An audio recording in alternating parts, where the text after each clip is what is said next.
Thank you for inviting me to present this paper. This is joint work with Nicola Gennaioli and Stefano Rossi, and it's a continuation of some work we've done in the past. So let me tell you a little bit where we're coming from. The motivation is very simple. If you think about the recent European crisis, one of the big issues there was the link between sovereign default and the banking system. Okay, so a little bit the story is that countries held a lot of bonds in the run-up to the crisis. They entered the crisis strongly exposed to bonds. There was the perception that many banks were even buying up and accumulating more bonds as the crisis got worse. And at the end of the day, the view is that when spreads began to spike, or in the case of Greece, when the restructuring took place, well, banks were affected, and this had an impact on the real economy. Okay, so here we have this little quote from the Economist: "Europe's troubled banks and broke governments are in a dangerous embrace." Okay, so we were thinking about, this particular link was a bit of a blessing for us because with Nicola and Stefano, we were working on a model to think about these issues before this link actually materialized. And when we went to look for data on this link, there was none, and that's a bit the motivation for our project. Okay, so despite the importance of this phenomenon and the attention that it has received, there's little systematic evidence on it. So what we try to do in this paper is take a step in this direction and try to document whether there's a link in the data between bank bond holdings, sovereign default, and bank lending activity. Okay, so in particular, what we do is we grab the BankScope database, which has bank-level data for many banks and countries, and we use that to ask two questions. The first one is it true that banks' exposure to sovereign risk affects lending? Okay, so what we mean by that is it true that when countries default, those banks that have a higher share of their assets invested in government bonds reduce lending more than other banks? Okay, so that's the first question you see here. And the second question is also take a look at the data to see whether it can tell us anything about when do banks become exposed to sovereign risk in the first place. Okay? So, for example, in the European crisis, much emphasis has been made on the fact that banks started accumulating a lot of bonds precisely when they were risky because they had distorted incentives and so on. So another thing we do here is just look at the data and say, well, is this story true in most places, in most instances of default, etc. So for the purpose of this talk, I'm going to be talking about what the evidence tells us for default years and non-default years. I'm going to refer to non-default years as normal times, which might be true or not, depending on where you come from. But that's just the terminology I'm going to be using. Okay, so let me tell you just what we find. And this is the results that we have to tell you today. The first one is that just banks have a large number of government bonds, okay, in normal times. If you look at our sample, countries that do not default in the sample, on average, their banks hold 9% of their assets invested in government bonds. If you look at the subset of countries that default at least once in the sample, this figure is higher, is 13.5% of bank assets are invested in government bonds. Another interesting issue about bond holdings is that they're affected by bank heterogeneity. There's an interesting heterogeneity component there, by bank and country heterogeneity, I should say. So in particular, the banks that hold more government bonds are those that have fewer outstanding loans as a share of assets, are those that operate in countries that are less financially developed when we measure financial development through private credit over GDP. And also, bond holdings are decreasing in bond returns. So banks hold more government bonds when expected return of these bonds is low. When we look instead at the, during default years, the first thing that we notice there is that bond holdings increase. Okay? From 13.5 to 14.5% of bank assets on average. Now you can tell me, well, this is not much. It's true, but the interesting thing is that this is very concentrated in a subset of banks. So it's particularly large banks that are increasing their intake of government bonds. Another interesting thing that we find is that the relationship between bank bond holdings and the expected return of bonds is somehow increasing in these years, which is the opposite of what we observed during non-default years. So I'll come back to that during the talk. And finally, the other result that we have is that, yes, bank bonds do seem to matter for bank lending. So during sovereign defaults, we find that there's a large negative, statistically significant relationship between the bonds of a bank and the subsequent lending activity, okay, that it makes. the number we come up with is that a $1 increase in bonds is associated with a 60-cent decrease in subsequent lending. Okay? Now, if there's one idea that you should take from this, it's the idea I take from this, and I'll come back to that at the end of the talk, is that if you ask yourself, okay, let's look at how much lending decreases because of the bonds. Are these bonds that the bank held already way before the default, or is this really bonds that the bank accumulated in the run-up to the default or during the default, etc.? In our sample, more than 90% of the decline in lending is just the average bond holdings that you had before the default. Okay? So, I'll come back to this towards the end, but what comes out of our sample, which you will see is mostly emerging economies, is just that banks hold a lot of bonds. So when governments default, you see an impact in lending maybe, but it's not that they're accumulating bonds like crazy during the default itself. It's just that they have very high average bond holdings. Okay? So what's the story that will come out? This is what the data tells us, when we look at the averages and the correlations. Then, what's our interpretation of this? Well, the first thing that you could make is that, yes, bond holdings seem to be an important transmission mechanism of sovereign defaults. The other thing that we think is somewhat consistent with the data is a very simple narrative where you say, well, in normal times, banks are holding bonds because they're providers of liquidity. These are the typical models that we have for bond holdings. It seems to be somewhat consistent with the data. Which are the banks that are accumulating bonds? Well, the ones that are not lending much, and the ones that operate in countries where perhaps there's not that many alternatives because they're less financially developed. Okay? And then when default episodes come, we see that some banks are accumulating a lot of bonds, despite the fact that they may be risky. And this is consistent with what I mentioned at the beginning, this notion that maybe there might be some risk-taking going on because the incentives of banks are distorted. Maybe they reach for yield. Maybe there's government intervention. So we don't know. Okay, the related literature, I'm not going to go over it. The only thing I want to mention is the literature I'm closest to is the literature on the cost of default. Okay, this is a question. When governments default, where is the damage coming from? And in recent years, there has been a line of research to which we have contributed and I have contributed, which is, well, if we have assets that can be traded in secondary markets, for instance, government bonds, when the government defaults, it might be difficult for it to engineer a discrimination that tries to save its financial system, so to speak. So maybe one of the big costs of default is that it exerts some collateral damage on the domestic economy by destroying domestic balance sheets or destroying domestic payments, etc. Okay, so that's a little bit where we think this evidence goes to. Very good. So let me tell you a little bit about the data that we use. This is bank-level data from the BankScope database. This is a far from perfect database, but it has information on a broad range of bank characteristics, and the data is harmonized. What's crucial for us is that BankScope tells us at the level of the bank, if you look at the balance sheet, a number of bank characteristics, among them bond holdings. What share of assets are invested in government bonds? What's bad for us is that it doesn't give us the nationality of the bonds. Okay, so it's a bad thing. Now, what we do in the paper is compare this with alternative sources, in particular instances where we do have data on the nationality, for instance, the EU stress test, and at the end of the day, we conclude that, hey, for most of these emerging markets, we can suppose, we can assume in a reasonably safe manner that most of the bonds are domestic anyway, and we're going to run with that. That's what we're going to do in the paper. Okay? So basically, the sample that we're going to work with has 7,000 banks, 159 countries, and this comes from getting the basic database and clean it out. There's a lot of small banks, missing observations, etc. We clean it up, and that's what we're left with. We also have country-level variables. We get this from IMF and World Bank. As I told you, we proxy. We have private credit to GDP. This is one of our variables. We're going to use that to proxy financial development. And one of our key variables, of course, is the sovereign default variable. So where does this come from? Well, here we follow the sovereign default literature, and we take what's called the S&P default dummy, which basically gives you a 1 if S&P says that you're in default. Okay? What does it mean to be in default for this?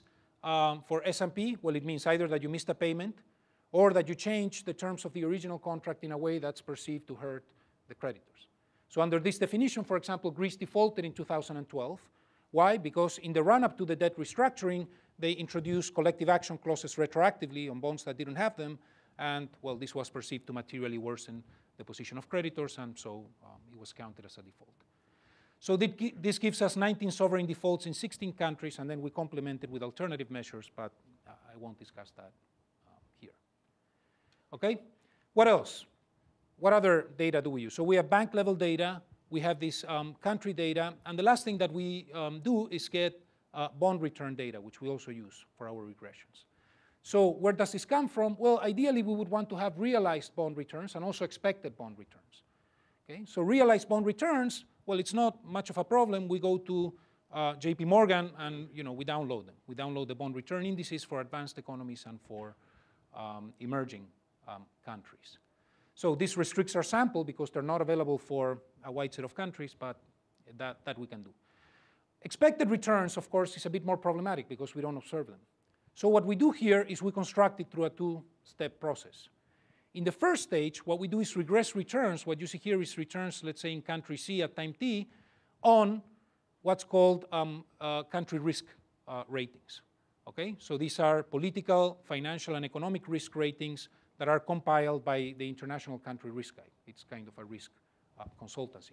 So basically, these tell you how risky the country is in each of these dimensions at a point in time, and these have been found to be good predictors of returns. So what we do is we run this regression, and then in a second stage, we're going to define expected returns as the fitted variable of this first stage regression. Okay, so let me tell you a little bit about what the data looks like. Okay, this gives you a sense of the default episodes that we have. We have some big defaults, like some big countries like Argentina, Russia, Ukraine. There are also some very small ones like, Seychelles, for instance, that has a couple of defaults there. But they're all emerging economies, as you can see, and poor economies, except for the case of Greece, that, as I told you, has defaulted in 2012. The data on bond holdings. Here's, we have this nationality issue, where, as I told you, we go to bank scope. That tells us how many bonds the bank have, but we don't know where these bonds come from. Okay? So we compare it with the IMF figures. We also compare them with the stress test. Let me talk a little bit about the stress test, that perhaps it's easier. So what you have here, this is panel A. This is the full sample of the stress test. That is, let's get all the banks that were in the stress test. There we know exactly what bonds they held because the auditors went and looked, and let's see what they held. So here you can see that, on average, they had 7% of their assets in EU bonds, of which 5.39% was invested in their own government's bonds, and 3.52. This is just how many of these bonds were in these troubled economies. So what I want you to take away from this picture is that even in Europe, where we think these bond holdings are heavily diversified, and in fact they were, it's still the case that the lion's share of government bond holdings on average are domestic. Okay? So panel B gives you the same figures, but this is for the subset of banks that we can match with the bank scope database. Okay? And here we see that bond holdings are a bit lower, but it's still the case that on average, most of the bonds are domestic. So you can compare this 675 with the number we get from bank scope, which is 7.94 on average. So maybe there are some foreign bonds. But the main message of this is that we feel confident that when we go and look at Argentina, Russia, and many of these countries, well, most of the bonds will be domestic. And that's the assumption that we're going to be using throughout the paper. Okay, what else? Let me give you some statistics on the bond holdings. So the top panel here is the bank scope population. So all the banks that we have. The panel B gives you what we actually use for the regressions once we clean the sample. Okay, so here you have the figures that I gave you at the beginning. For instance, if you want to focus on this constant continuing sample, we see that on average, banks hold almost 7% of their assets in government bonds. The interesting thing here is that if you split the sample between non-defaulting and defaulting countries are around 6%. When you look at defaulting countries, this jumps. Okay, bond holdings are above 12% of bank assets. The other interesting way to split the data is between OECD and non-OECD economies, and here you see a similar phenomenon. OECD economies, you see that bond holdings are on average much lower, 4 or 5%. If you go to non-OECD, there's more than a twofold increase. Okay, so just by looking at these averages, the picture that comes out is that, well, the more developed you go, the lower are bond holdings on average. And when you go to economies that, maybe not surprisingly, don't have many assets or alternatives, banks hold a lot of bonds. What about when we look at returns? Okay, this is just plotting for our sample, these JP Morgan returns indices. Well, you see something similar. well, these have, of course, a high variance, so they're very volatile, but these are bond returns. If you split the sample between countries that default at least once or no default, well, returns are higher, once again, not surprisingly, to the extent that they're correlated with risk in countries that default. If you split the sample between OECD and non-OECD economies, well, you see something similar, okay? Returns are higher on average in non-OECD economies. The last thing I want to tell you about this, just looking at the data, here what we're doing is taking those countries for which we have this bond index and that default in our sample, and we're just looking at the average price of bonds around the time of default. So 0 here is the time of default, and then these are days away from the default, before the default happens, and days following the default. Okay? So the interesting thing here is that on average, these bond prices are kind of stable. When do they begin to really plummet? You can see in the year before the default, there's a quick fall of the bond price on average, and then it hits bottom, let's say, it's somewhat stable, and then it begins to recover a year into the default and so on. So it's just so we get a sense of what this looks like. So what do we do here? Remember, what we wanted to see was, here I gave you, all the averages, the data, and now what we want to think about a little bit is, well, how do these bond holdings look like if we control for some bank and country characteristics, and then we want to see how our bond holdings correlated with bank lending activity. Okay, so the first thing here that I'm going to show you is exactly this. We know that banks hold a substantial amount of bonds in non-default years, and we know that they hold even more bonds in sovereign defaults. This is the point I just made showing you the averages. Okay, so if we want to think a bit deeper about what type of variables bond holdings correlate with, well, we try to see how the bond holdings of Bank I in country C at time t relates to a number of bank and country level characteristics. Okay, so in particular, what you see here is, well, we have our S&P default dummy that tells us whether or not country C is in default. And then we have these vectors of bank and country level characteristics where we control for a number of these things, as you will see. For instance, bank variables are the ones we can get out of bank scope. What are the loans outstanding of bank? What percentage of assets are in cash? Are they or aren't they owned by the government? What's their leverage ratio, etc. Okay? And for country variables, the type of things that we look at are financial development, as I told you, is private credit over GDP, growth, inflation, expected bond returns, which I told you how we construct, etc.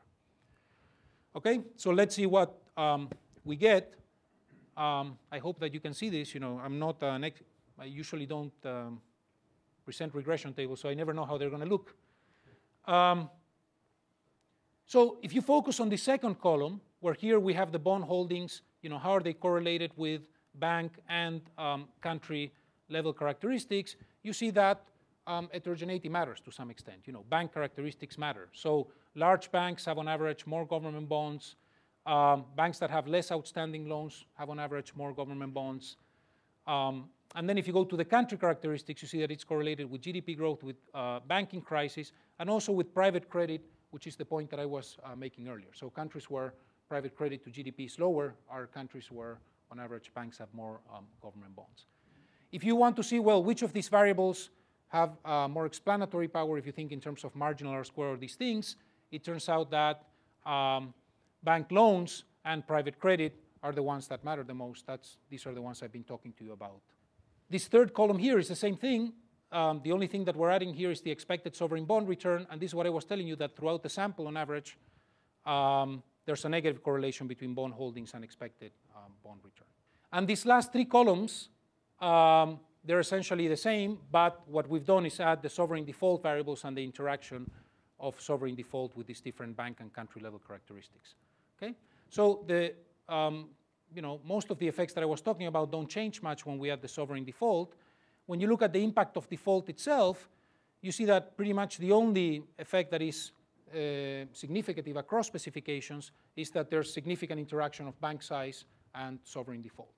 Okay? So what this tells you is that when we look at bond holdings during default years vis-a-vis non-default years, the thing that really seems to make a difference is bank size. Okay?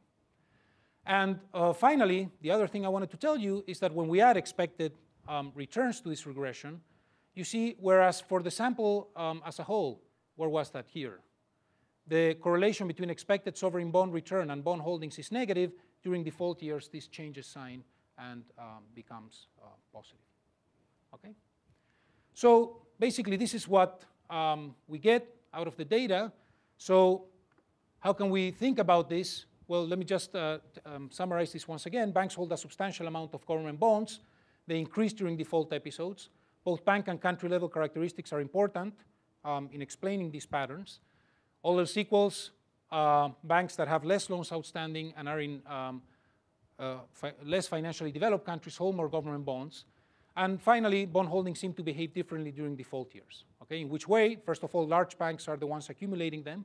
If you look at banks in the lowest and highest size decile, for example, you see that the largest banks are increasing their amount of bonds on average during sovereign defaults, whereas small banks are actually decreasing them. Okay? And during default episodes, bond holdings are increasing in the expected return of bonds. Okay? So, of course, we don't have identification or that allows us to tell a tight story from this, but what's our interpretation? Our interpretation is this is somewhat consistent with a simple narrative, where you say during non-default years, bond holdings are consistent with the role of bonds as liquidity providers. Who holds them, once again? Banks that don't have a lot of loans outstanding, banks that operate in financially less developed places, and they hold these bonds when the bonds are safe, if you think that there's a negative correlation between expected return and the risk of the bond. But in default years, there's a subset of the bank that increases bond holdings, especially when their expected return is high, which you can think of as when banks are risky. So that might give you a sense that there is some truth in the data to this perception that people have that banks engage in risk-taking and so on. Okay. The other thing that we do is try to see, well, do bond holdings matter for lending? Okay.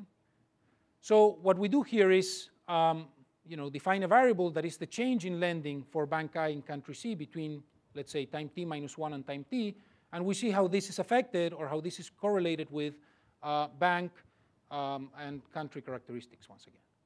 Okay? So the main point here is to see how a bank's bond holdings affect its lending behavior. So for instance here, this gamma 1, this coefficient, captures the average effect of bond holdings on a bank's subsequent lending behavior. And gamma 3, which you can see up here, which is the interaction of bond holdings with default, captures the differential effects of bond holdings on loans. That's a little bit what we're interested in seeing here. Is it true that when default hits, the banks that have more bonds experience a sharper reduction in lending? Okay. So once again, if gamma 3 is negative, that's consistent with this hypothesis that bond holders are linked to a reduction in lending when default hits. Okay. The other thing that we want to look at is which bonds matter. So imagine that we find that this is indeed negative. Which bonds matter? Is it the bonds that banks accumulated, close to a default, or bonds that bank held before the default, and so on? So we do here two, alternative regressions. You say one is just a very simple cross-sectional test. Okay. So here, what we want to ask ourselves is, let's look at this object here, and this object we define it as conditional on if a default occurs at time 2. What is the change, the accumulated change in bank lending in the first 2 years after the default? Okay? And we want to see how is that correlated with the average bonds that the bank had in the 3 years prior to the default. Okay?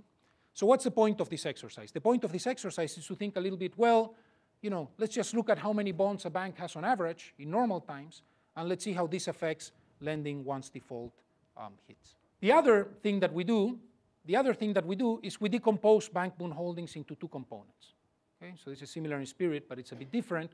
What we do is, let's say, well, if a bank I in country C at time t has these bonds, capital B, let me split them into a time invariant, what we call normal times component, and a time varying component.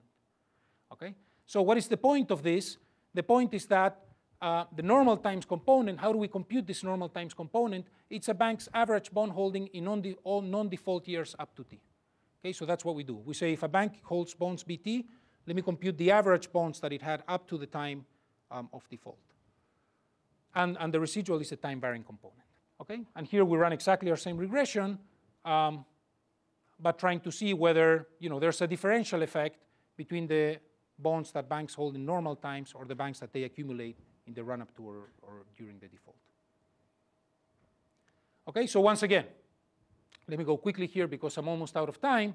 But here, remember, these are basic regression where we're looking at changes in loans regressed on bank and country characteristics, and our object of interest was this interaction between bank bond holdings and sovereign default, and we find that it is negative and significant. Okay, so that tells you that conditional on default, banks that have more bonds do seem to reduce their lending or have a lower increase in lending subsequently. This fourth column that you see there, that's the result of our cross-sectional specification. Okay? So what does this tell you? Once again, that on average, the growth in bank lending in the aftermath of a default is negatively correlated to the average bond holdings that you held before the default. Okay? So the effect is large and significant. In particular, this tells you that banks that on average hold 10% more bonds before the default, they're going to decrease lending by an additional 3.5% when default hits. Okay? And the last specification that we run is our basic specification, but now splitting the bond holdings between this time invariant component and this time varying component. Okay? And here you see that they're both negative and significant. What you see here is the interaction between each of these components and the sovereign default dummy. They're robust across our specifications, but we have a discussion in this. What I find very reassuring is that here, both coefficients are very similar. They're close to 0.2. I think that's very reasonable because at the end of the day, a bond is a bond. So basically, if a bond is in your balance sheet, regardless of when you bought it, when the government defaults, the impact of lending, at least this regression seems to be suggesting, is similar. So this 0.2 here means that a 10% increase in bond holdings leads to a 20% increase in lending when default hits. Okay, so what are the main results here? We find that there's a significant negative relationship between bond holdings and lending during a default. So banks with higher bond holdings do experience larger reduction in lending during defaults. From the cross-sectional test I just told you, if you compare average bond holdings before the default with cumulative decline in lending after the default, we find that a 10% increase in average bond holdings the 3 years prior to the default leads to a 3.5% decrease in lending after the default. And we also find that both normal and time varying components of bond holdings are associated with fewer loans during defaults. Okay? So now, what I've shown you here in the regression is that a 10% increase in time varying or in the normal time component, it doesn't matter, leads to a 2% decrease in lending or is associated with a 2% decrease in lending when default hits. Because loans are an order of magnitude higher than bonds as a share of bank assets, this means that a $1 increase in bond holdings actually translates into 60 cents fall in subsequent lending. When you want to see how much of this fall in lending is attributable to the bonds that banks held before the default on average or to the ones they accumulated afterwards, well, once again, the bulk of the effect is the ones that they held before because they just hold a lot of bonds on average. So there's some robustness. I don't have time. So let me finish with this.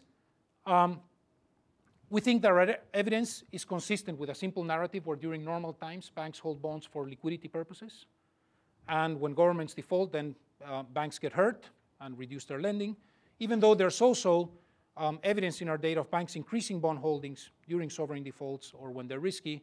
At the end of the day, in the countries that we're looking at, this does not seem to be the bulk of the story if you want to explain the decrease in lending. Okay? And let me finish just with one implication of this that we think is interesting is that you think of the recent work in Europe, a lot of the interest has been on risk-taking, on these perverse incentives by banks to accumulate bonds when they become risky. Okay? Our data suggests that, at least in emerging markets, it's the average bond holdings that are more problematic. So we think this has positive implications that are interesting. Maybe the way sovereign defaults interacts with the banking system is different in advanced economies like Europe, where average bond holdings are very low. So at the margin, the intake when the crisis comes might be very significant. Whereas in emerging markets, just average bond holdings are high. And there's also normative implications, we think, because if you think of bank regulation, one big point now is, should we put risk weighting on these government bonds in order to discourage bank accumulation and so on? One thing that we get out of this is, well, this might be a good idea for developed economies where bond holdings are low. But if you think of emerging markets, they just hold a lot of bonds all of the time. And yes, they increase around the time of default. But it could be that if you put something like risk weighting, you might correct incentives at the margin at the risk of putting a lot of procyclicality on bank balance sheets. Okay, so thank you. First of all, thanks to Harold and Pablo for letting me discuss this great paper. And at least from an empirical perspective, if you think about it in macro for the last decades, we haven't really talked that much about the nexus between sovereigns, banks, and ultimately whether it spills over to the real economy. And then until at some point, bang, the Great Recession hit, and subsequently the sovereign bond crisis. And then actually we started to discuss these topics again. First, in the case of the Great Recession, we looked at maybe as one potential cause of the Great Recession, the secularization. Afterwards as an amplification, the interconnectedness of banks. And now subsequently also with the sovereign debt crisis in Europe in particular, there are now few papers looking at exactly this case study and trying to draw a bigger inference. And I guess this is exactly where this paper comes in. Whereas, as I just said, there are few papers which now look at the European case as a case study.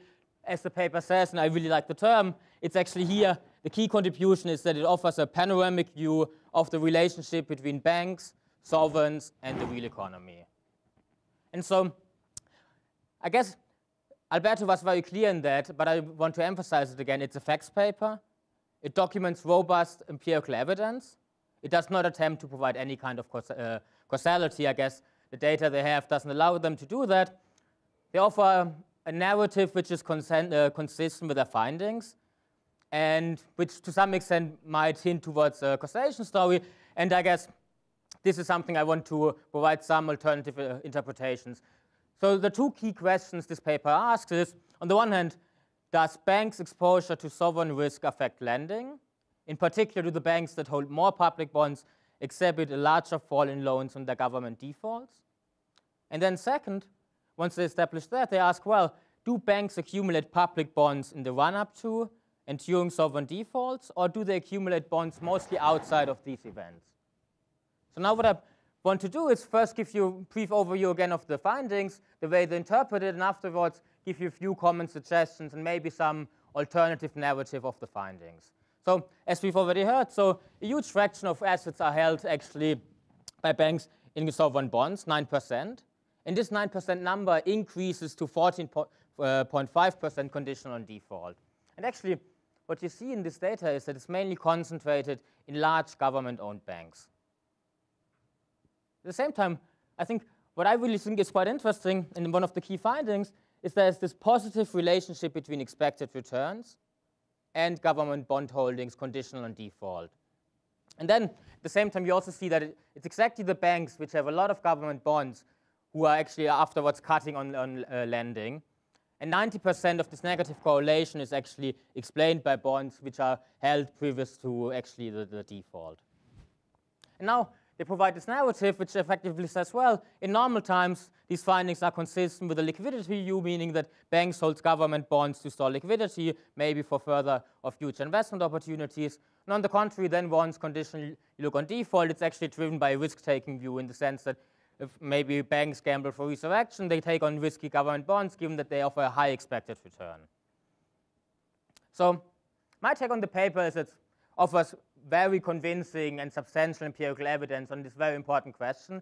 So everyone in this room should read it. At the same time, I think there might be a few points where you might still need a little bit of additional evidence on the one on the narrative, but also maybe a little bit on the first plate on some kind of statistical inference. So in particular, a key variable in the analysis is a measure of expected returns. And as Alberto said, expected returns are obviously hard to measure in this context. So what they do is they effectively run a simple in-sample regressions. On the one hand, you have on the left-hand side realized returns as a function of some risk measures at time t-1. And then they take the fitted value of this regression and call this expected return. Well, obviously, the issue we have in this exercise is that it's a generated regressor, and we know from, for example, here the empirical asset price and me speaks, let's say a cross-sectional test of the cap M, actually doesn't really matter that much that you have a generated regressor if you look at the Schenken correction. For monthly returns, it's roughly 0.025. Things change, however, substantially if you look at annual data, and particularly if you look at macro variables, this Schenken correction can be actually number 4 or 5, meaning the true standard errors are a factor of 5 times larger than actually the standard errors without any type of correction. So this might be a little bit cause of concern, and in addition, actually, for Schenken to be correct, you actually have to make quite some strong assumptions, so maybe it might make more sense to directly look at GMM standard errors, and relatedly, I was a little bit concerned when I looked at the table in the appendix that the F statistics for your instruments are between 3 and 12, which might at least cause some concern for weak instruments. And then you might look, in addition to F statistics, maybe also to some kind of K statistics by Kleiberg. Duffy in his JF paper, for example, he runs GMM and then some Monte Carlo simulations. So at least I would like to see a little bit more statistical evidence or work in this direction, given that this expected returns measure is one of the key variables in the empirical analysis. And in particular, it gives support to, on the one hand, the liquidity view and then the risk-taking view conditional on default. Relatedly, when I read papers looking at, let's say, variable rare disasters or also sovereign defaults, what I always get a little bit concerned is, if you look actually at this table, it's true that you have a huge number of defaults, but they are all very much clustered in time. On the one hand, you see that between 1998 and 2002, most of the defaults occurred. And then you have a second, effectively, time correlation, which is around the European debt crisis. But not only do you have a huge clustering in time, but also there's a substantial clustering in space. As you can see, you have defaults in blue here, which are effectively in Middle and Southern America, but also then European countries. Effectively, the takeaway from this table is that even though it might look like you have a lot of independent observations, if you do not take into account that they are clustered in space and time, you actually might overstate statistical significance. And therefore, instead of looking at, I think currently you cluster at the bank level, you might also consider clustering at the year country dimension, or in case you have too few clusters, in this respect, look at bootstrap standard errors, do a block bootstrap or a wild bootstrap.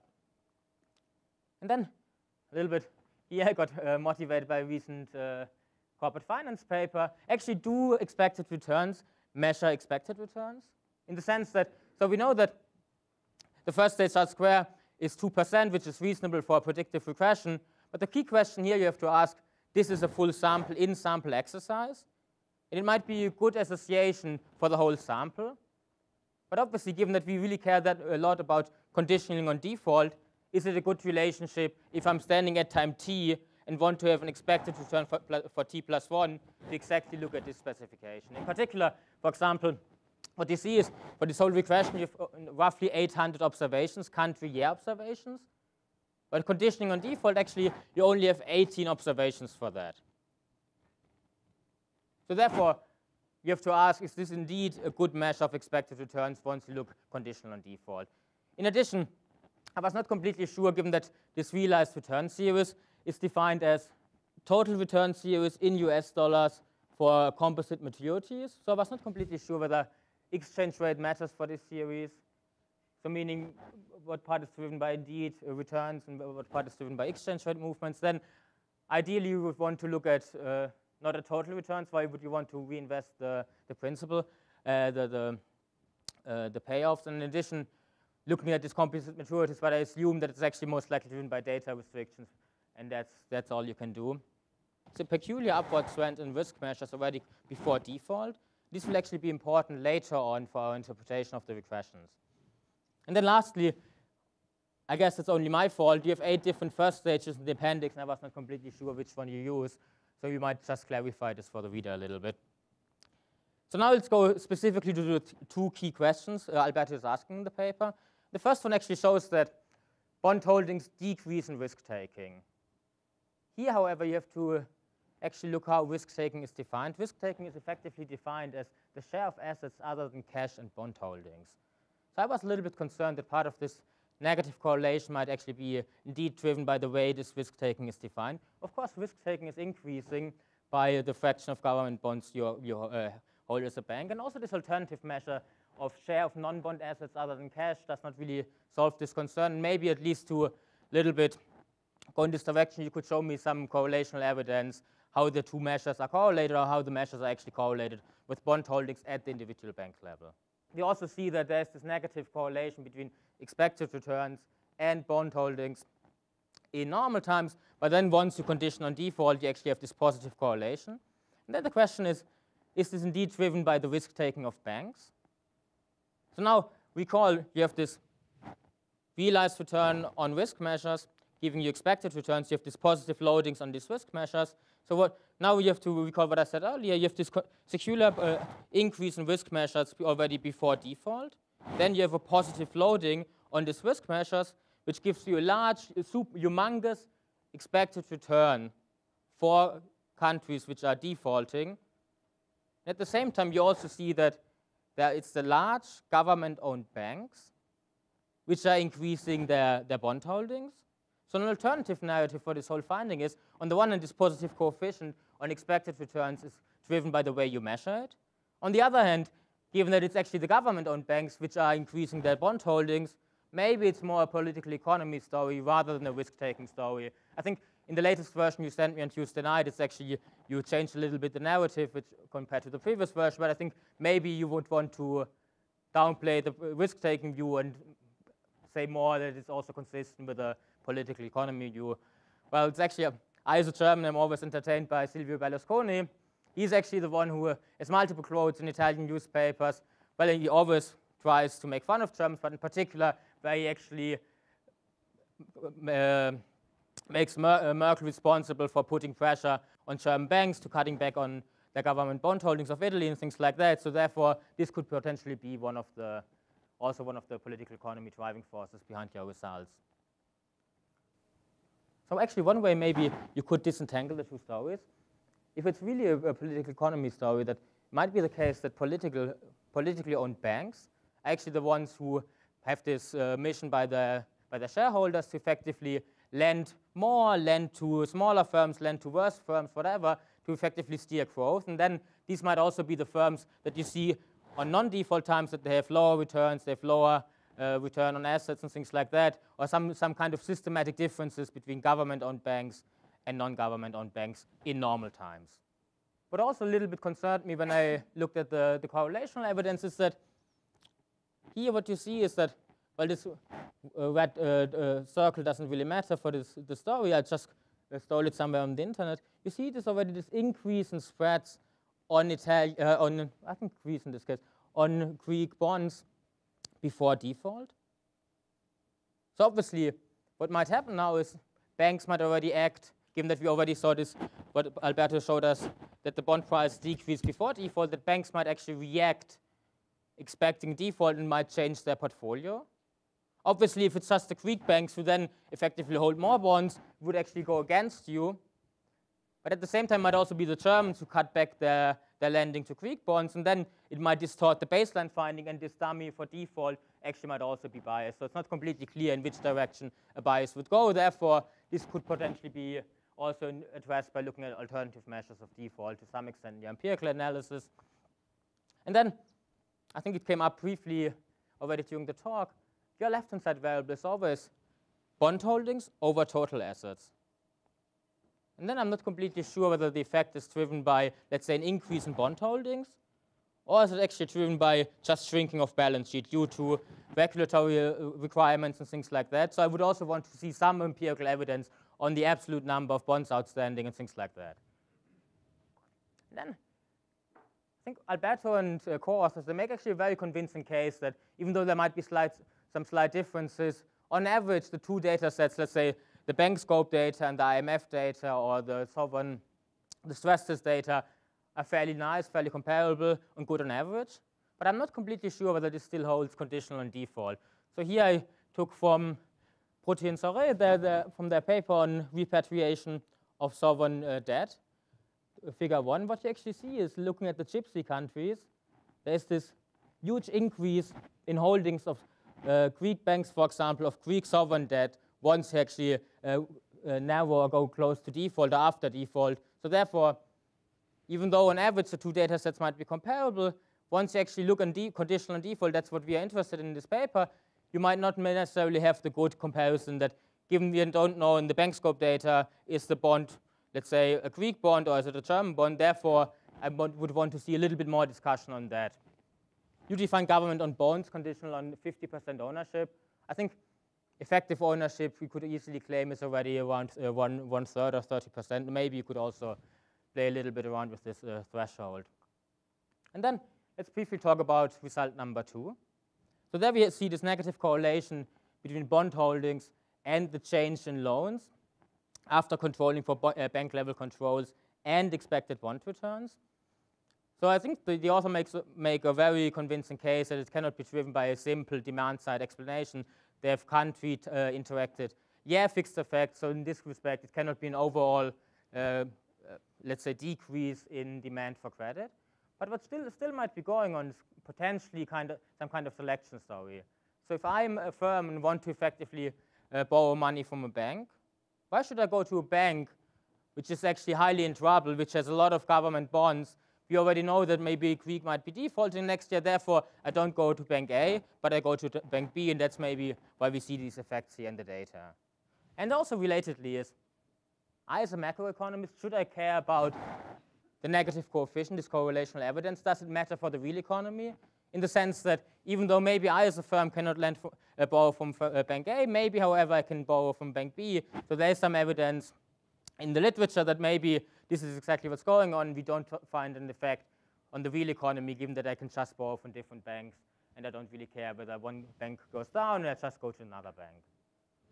And then here, again, I'm coming back to this political economy story. Maybe it's also the case that we see this drop in loans. Given that conditional on default, maybe the sovereign lost the power to put pressure on their banks to give out more credit, or relatedly, exactly because they were previously forced to give out more credit to worse banks. Now they have larger write-downs, and that's actually why they have to effectively cut their lending. It's not the government bond holding, but it's effectively the write-down on previously existing worse loans, which were politically motivated to some extent.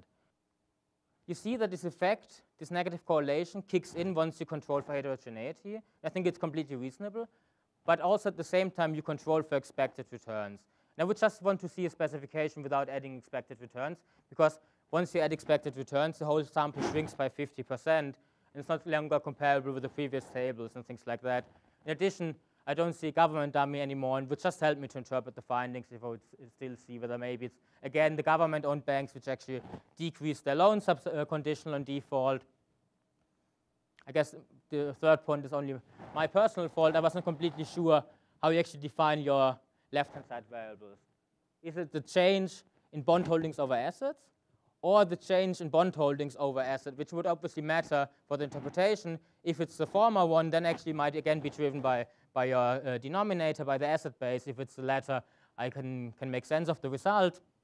And then, to some extent, you define for this last test you showed previously that normal time bond holdings is the average over all non-default years, which to some extent contains forward-looking information. And maybe you could actually just, as in the cross-sectional test, the previous one, just look at the previous 3 years and things like that, which potentially could just alleviate some of the concerns one might have when reading the paper.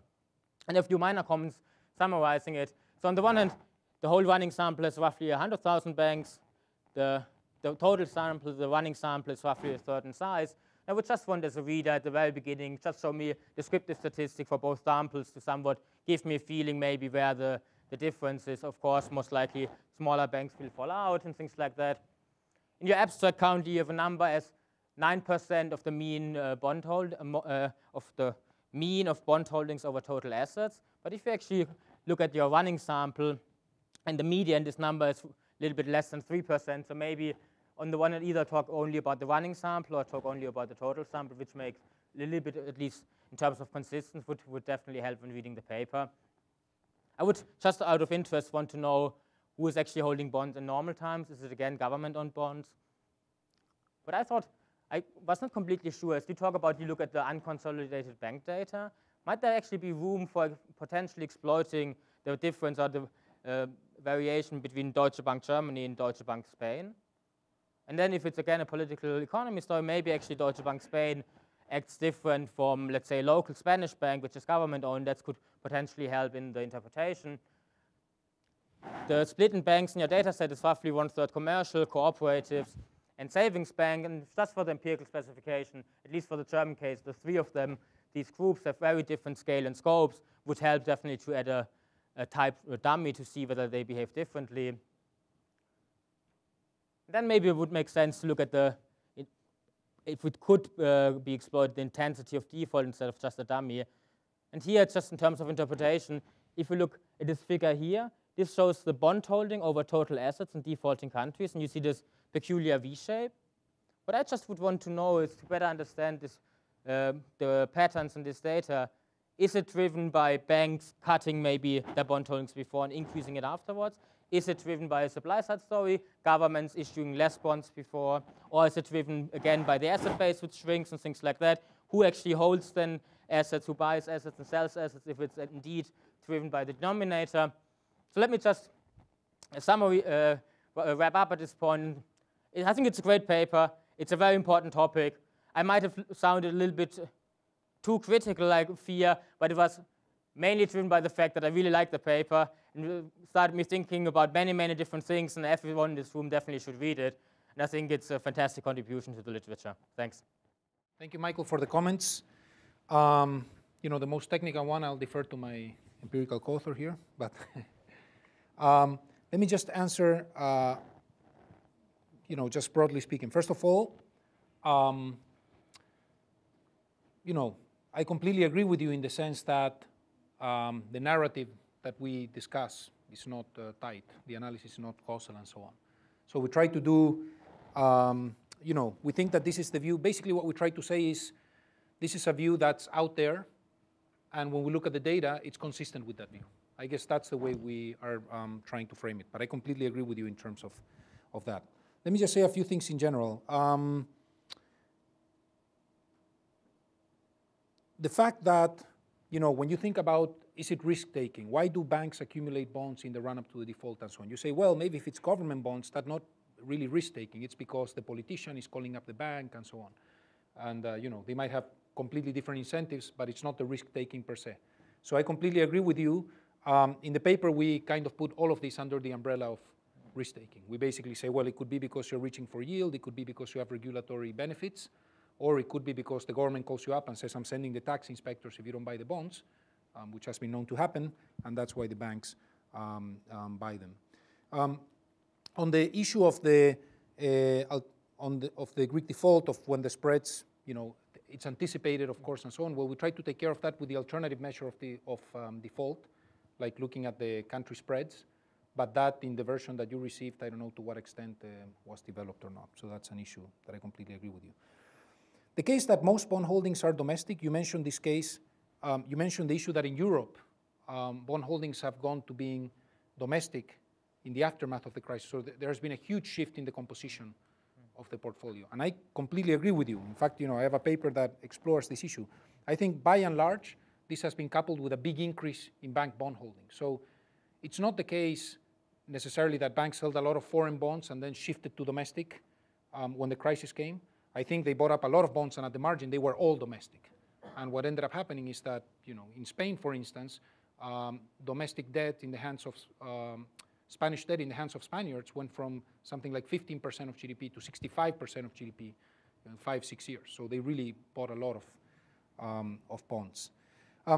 Then, once again on the interpretation, there's this issue of the demand side effect. You were saying, well, maybe there's an inverse causality, whereas, it's not really that it's the high bond holdings that led me to reduce my loans, but rather people saw that I had high bond holdings, and this might signal quality, or you might think that the bank is in trouble, therefore, and you don't borrow. So, I agree with this. This could be a motive. One thing that we discuss in the paper, I don't know if it's there, once again, in the version that you got, is that, that could very well be true, but the fact that these bond holdings are by and large accumulated in large banks during this time, well, makes this interpretation a bit more difficult, because if you think that large banks are also banks that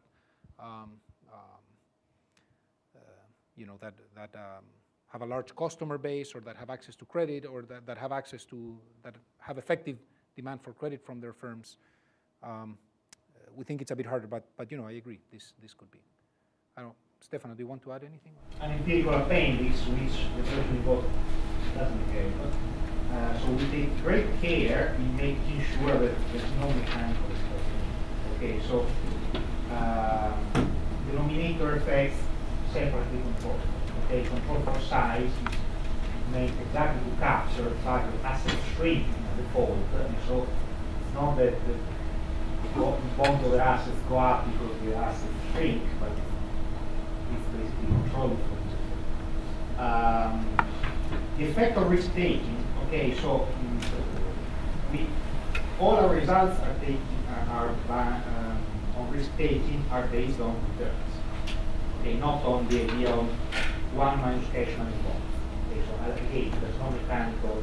So and again, maybe a problem of the fact that we are revising the paper, and so there may have some leftover from this draft. But all so let's go to returns. Okay, so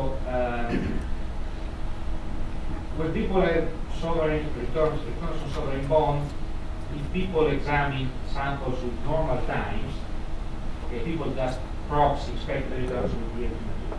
Okay, which obviously we cannot do because we have significant events of default where you have haircut and so on. So we cannot do that. So we have to construct a proxy for expected return. Again, the table on the first stage, again, that needs a comment, but shows that the ones we use, the instruments we use, and we use DNA, the instruments we use are those with a test of 10 or 12. Okay, so they're showing that other instruments that people might come up with they have a very low test, but it's not there, so absolutely, so apologies for that. Again, so there are alternative tests, institutional tests we can do. Now we do not, important, we do not have forward-looking information. Okay, so normal times bonds are not average over non-default years, including future non-default years. It's only non-default years up to year T. So before. Okay, so it's not, none of this is forward-looking. And finally, another talk about easy supply and demand. Now there is, as you noticed, there is an obvious tension between aiming to have a descriptive paper and also at some point, what do we make of it? What's the big picture that we're taking? What kind of narrative do we have? As Alberto pointed out many times, it's not a tight narrative, and there are alternative interpretations. An additional point on what Alberto just said, not only the large banks that basically have more bonds, we also have, we've taken away this discussion, but again points to the idea that if we're getting more consistent with a supply effect, again, not identified, because it's also more profitable.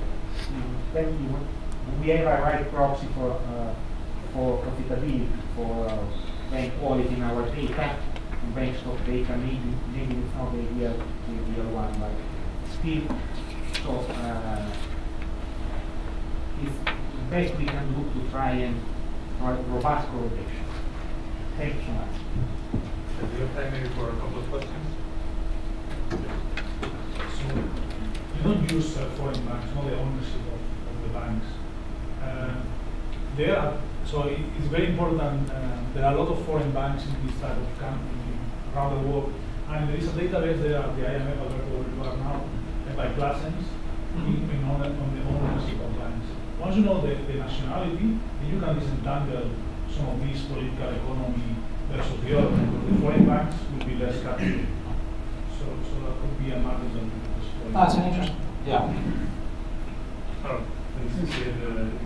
The results of this is the balance sheet type, right? That you have losses and therefore you have to cut back on your loans.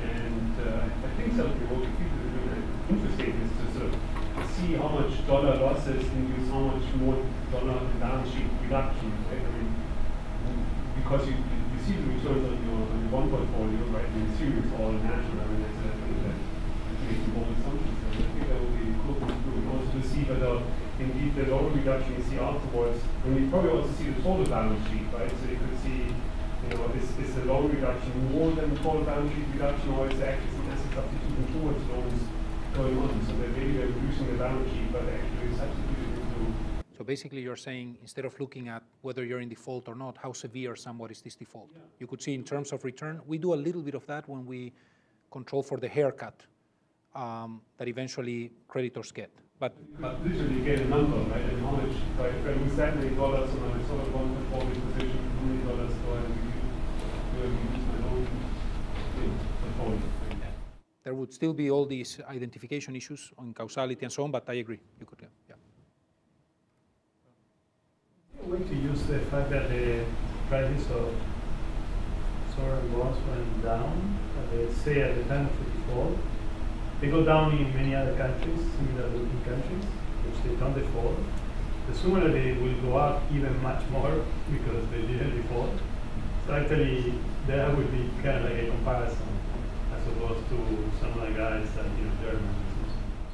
So you're saying, look at look at two countries that had a similar spike in risk, one defaulted and one didn't. Because the idea is that the price went down because these things are going to pay very far in the future. Absolutely. What happens is I imagine that the way that the effects works is that you cannot sell it. If you sell these bonds now, they pay you very little. Absolutely. But then the prices bounce back because so the event that happened. But then for the other guys, it will bounce up much more. No? Especially the frequency you're looking at. Well, say Uruguay or something. That's probably true. So there's two ways. I don't know if I understand your comment. 100. One thing that we do that is related in one of the specifications is say, okay, let's not define default as whether you actually defaulted, but let's define events once your spread goes over a certain measure. And there, you could do a similar specification and see, well, is it just the spread or is it the actual default and so on. So that's, I think, related to what you have in mind, but you could think about. Why do you use default as a discrete variable rather than using the price of bonds? Well, I agree. So I agree. So, this is related to the discussion we were just having. You could think that actually what matters here is, the CDS, if you want, or the sovereign risk on this stuff. Now, if you go and look for just CDS, you're going to lose a big chunk of the sample. So, an alternative would just be to say, well, how much are these bonds worth, I guess? And once again, we do that in one of our specifications, just looking at when the spread exceeds a certain threshold. Here, you're capturing a lot of things. You're capturing, you could be capturing liquidity, you could be capturing sovereign risk. It's not going to be a tight measure of default, but to the extent that these things are correlated, and if what you want to capture is, a balance sheet channel, they should be related. Another question about your narrative that you propose. So the idea is that these banks hold bonds for liquidity. One thing that's a little bit puzzling about that is why do they have to hold their own country's bonds for liquidity? Especially in Europe, you can hold bonds in the same currency even. Do you have ideas of that? I completely agree. I think this is an important question, and I've thought about it because clearly, if you think about this bond channel, you think, well, why don't Argentine banks hold T-bills and they get on with it? That should be very liquid. I think here exchange rate risk might have something to do with it because you want it for high frequency trading or to park the funds, and if you're exposed to exchange rate fluctuations, they might be risky. For Europe, it's more problematic. There you don't have the exchange rate risk component. There was a lot of diversification within Europe compared to other places. But as I've tried to show you, it was still small. It was still small, yeah. All right, maybe we can adjourn here. Thanks to everyone for coming. Just let me make a few remarks to the case. I thought it was an awesome conference. I really thanked the presenters and the discussants. I thought I learned a lot. I'm very happy with the conversation. So thanks for all the new economic thinking. So that's good. And I guess it's still on both sides.